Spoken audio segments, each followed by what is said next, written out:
कानून के खिलाफ नागौर के पशु प्रदर्शनी स्थल पर किसान नेता राकेश टिकैत की मौजूदगी में किसान महापंचायत थोड़ी देर में आयोजित होगी।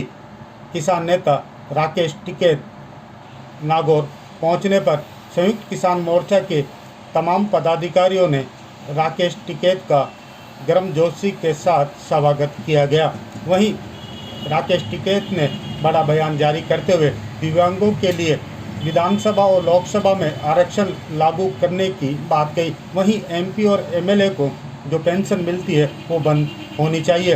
वहीं कर्नाटक, उड़ीसा, तमिलनाडु, आसाम, राजस्थान के अन्य जिलों में आगामी दिनों में किसान महापंचायत आयोजित कराई जाएगी।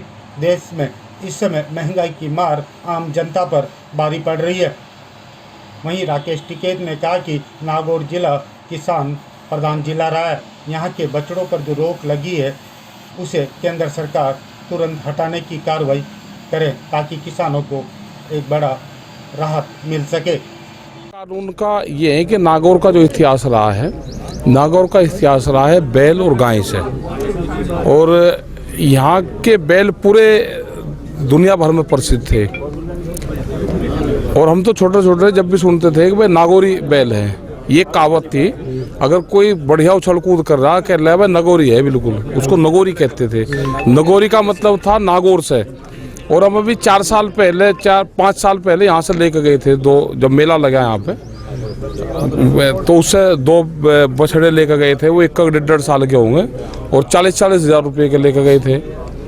जो ये पूरी जो इकोनॉमिक्स थी यहाँ की वो गाय से थी। तेजाजी महाराज ने जो भी वो करा तो उनका भी संबंध गाय और बैल से उनका संबंध था। और ये बड़ी क्रांतिकारी धरती रही। यहाँ से जितने भी हमारे महापुरुष हुए हैं उनने रिफॉर्म करा है, उनने समाज के लिए लड़ाई लड़ी और एक परिवर्तन की बात उन्होंने करी।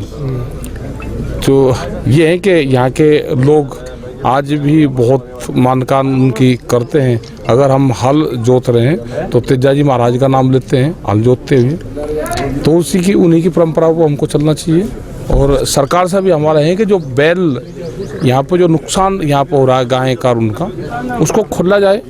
और सूखे का क्षेत्र है पूर्ण रूप से, तो यहाँ की इकोनॉमिक बढ़ जाएगी, किसान की आमदनी बढ़ जाएगी। अगर यहाँ से जो पशु है उसका यहाँ से खोला जाए, उसको रोक टोक उस पर ना करी जाए, तो ये एक बड़ा सवाल है। कृषि कानून को लेकर आज महापंचायत है, क्या कहेंगे? कृषि कानून का ये है कि 3 बिल वे वापसी भारत सरकार ले, एमएसपी पे कानून बनाए जिससे पूरे देश के किसानों को लाभ हो जाए। वो एमएसपी पे कानून नहीं बनाना चाहती, इसलिए यहाँ पे जो गेहूँ, सरसों इस क्षेत्र में पैदा होती है, चना पैदा होता है, वो कम रेट पे बिके। और जो बड़ी कंपनियां हैं, जो बड़े व्यापारी कंपनियां हैं, उसको उसका लाभ होता है। तो एमएसपी पे खरीदो, उसकी गारंटी हो तो लाभ होगा और 3 बिल वापसी हो जाए। नहीं तो पूरा देश ये बहुत महंगाई की मार झेल लगा आम जनता। इससे छोटा जो दुकानदार है वो भी ख़त्म होगा, जो स्मॉल इंडस्ट्रीज़ वाले वे भी ख़त्म होंगे, जो हमारे कर्मचारी हैं जिनको पेंशन नहीं है, या तो एमपी एमएलए की भी पेंशन ख़त्म कर दो या इनकी भी बहाल कर दो। ये दोनों चीज़ साथ साथ नहीं चलेगी।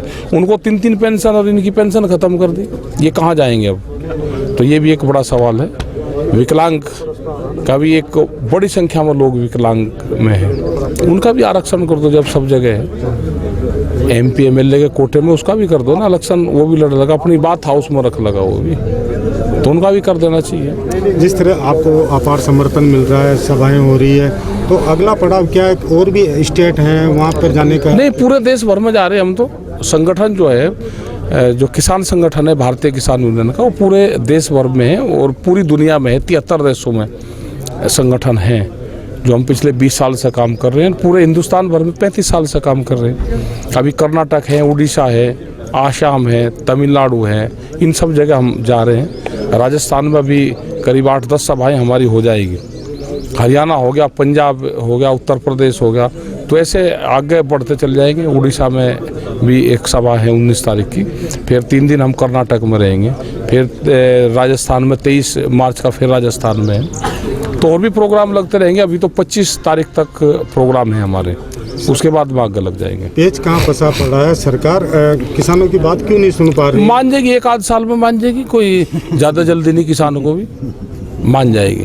अच्छा, अगला पड़ाव अगर सरकार नहीं मानी और हम क्या कहीं जा रहे भाई, कोई किराए पे थोड़ा जाने या भीड़, ये तो आती रहेगी। ये वैचारिक क्रांति है, जो भी विचार से उत्पन्न कोई चीज़ होगी वो विचार से ही खत्म होगी।